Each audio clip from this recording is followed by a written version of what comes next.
Perjalanan dengan kereta api berkecepatan tinggi yang mampu menghubungkan dua kota besar dalam waktu singkat bukan lagi sekadar gambaran masa depan. Di Asia Tenggara, itu sudah menjadi kenyataan.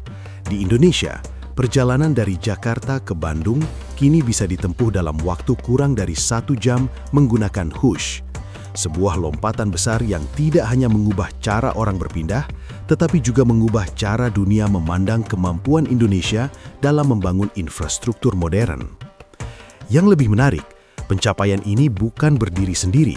Ia hanyalah bagian kecil dari sebuah transformasi besar yang berlangsung diam-diam selama 1 dekade terakhir. Banyak yang mengira bahwa kereta cepat adalah satu-satunya simbol kemajuan tersebut. Namun kenyataannya jauh lebih dalam.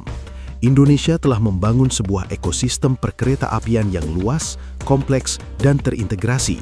Sebuah sistem yang tidak hanya melayani mobilitas masyarakat, tetapi juga menjadi fondasi bagi pertumbuhan ekonomi jangka panjang. Jika melihat data yang ada, Indonesia saat ini memiliki lebih dari 8.000 km jalur rel aktif.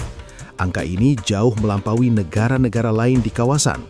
Malaysia berada di kisaran 1.900 km. Thailand sekitar 4.000 km, dan Vietnam sekitar 3.100 km. Perbedaan ini bukan sekadar angka di atas kertas. Ini adalah gambaran nyata dari skala pembangunan yang telah dilakukan. Dalam waktu yang relatif singkat, Indonesia berhasil mengejar bahkan melampaui negara-negara yang sebelumnya dianggap lebih maju dalam sektor transportasi darat. Perubahan besar ini tidak terjadi secara kebetulan. Ia lahir dari serangkaian keputusan strategis yang diambil dengan berani. Salah satu keputusan terpenting adalah kesadaran bahwa Indonesia tidak bisa bergantung pada satu sumber teknologi atau pembiayaan saja. Dalam proyek kereta cepat, Indonesia bekerja sama dengan Tiongkok. Dalam pembangunan MRT, Jepang melalui JIKA mengambil peran penting. Sementara itu, berbagai proyek lain didukung oleh lembaga internasional seperti Asian Development Bank serta pendanaan dari anggaran negara. Pendekatan ini menciptakan fleksibilitas yang sangat tinggi. Ketika satu jalur mengalami hambatan, jalur lain tetap bisa berjalan. Kereta cepat Jakarta-Bandung sendiri merupakan contoh nyata dari strategi tersebut. Dengan panjang sekitar 142 km dan kecepatan operasional hingga 350 km per jam, proyek ini menjadi yang pertama di Asia Tenggara. Biaya pembangunannya mencapai sekitar 7,3 miliar dolar Amerika Serikat, angka yang tidak kecil. Bahkan, proyek ini sempat mengalami pembengkakan biaya dan keterlambatan. Kritik datang dari berbagai arah. Namun yang membedakan Indonesia adalah sikapnya terhadap masalah tersebut. Proyek tidak dihentikan, tidak dibatalkan, dan tidak dijadikan alasan untuk mundur. Sebaliknya, masalah diselesaikan dan pembangunan terus dilanjutkan hingga akhirnya beroperasi dan melayani puluhan ribu penumpang setiap hari. Di sisi lain, pembangunan transportasi perkotaan juga menunjukkan kemajuan yang tidak kalah signifikan. MRT Jakarta menjadi salah satu simbol modernisasi ibu kota. Jalur pertama yang menghubungkan Lebak Bulus hingga Bundaran HI menjadi tonggak penting dalam sejarah transportasi Jakarta. Dengan desain stasiun yang modern, pencahayaan alami yang optimal, serta integrasi dengan pusat-pusat aktivitas ekonomi, MRT Jakarta menghadirkan standar baru dalam layanan transportasi publik.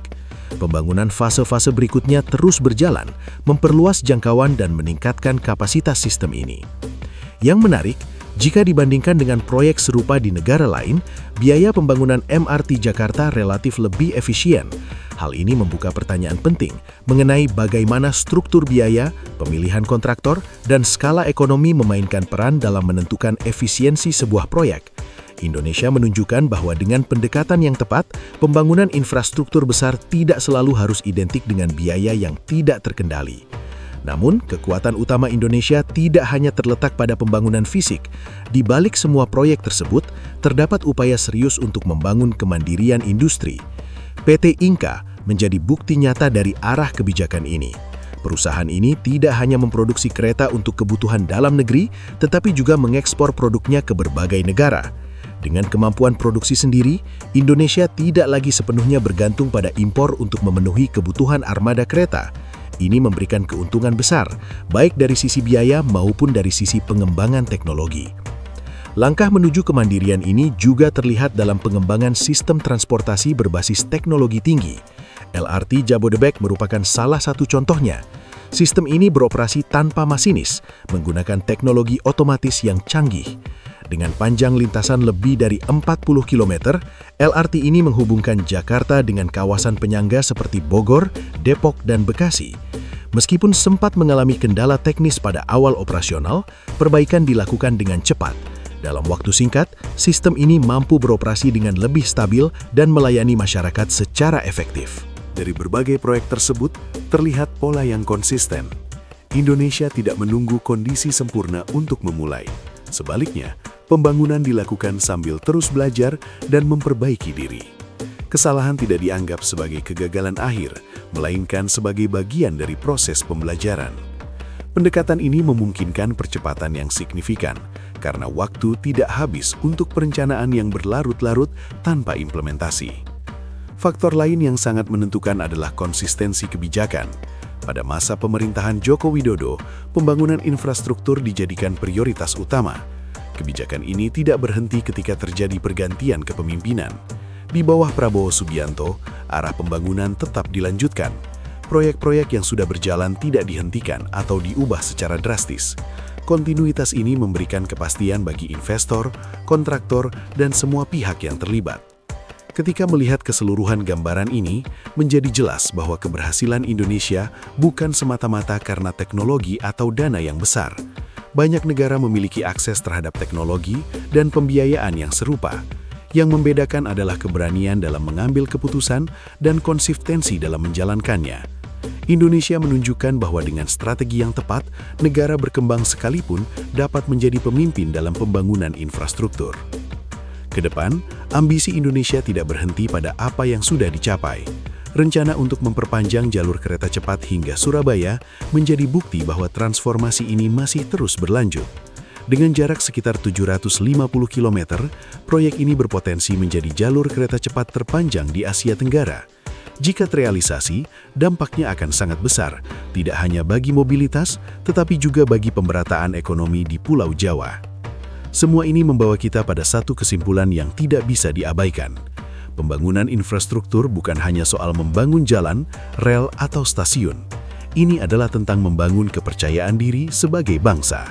Tentang membuktikan bahwa Indonesia mampu berdiri sejajar dengan negara-negara maju. Dan yang paling penting, tentang mengambil keputusan untuk bergerak maju bahkan ketika jalan di depan belum sepenuhnya jelas. Indonesia telah memilih untuk tidak menunggu kondisi ideal, tidak menunggu semua risiko hilang, dan tidak menunggu persetujuan dari semua pihak. Keputusan untuk bergerak lebih dulu, belajar di tengah jalan, dan terus memperbaiki diri telah menjadi kunci dari transformasi ini, dan hasilnya kini mulai terlihat, bukan hanya oleh masyarakat Indonesia sendiri, tetapi juga oleh dunia. Pertanyaannya sekarang bukan lagi apakah Indonesia mampu, jawabannya sudah jelas terlihat. Pertanyaannya adalah seberapa jauh Indonesia akan melangkah dalam dekade berikutnya. Karena jika pola yang sama terus dipertahankan, bukan tidak mungkin Indonesia akan menjadi pusat kekuatan baru dalam infrastruktur transportasi di kawasan, bahkan di dunia.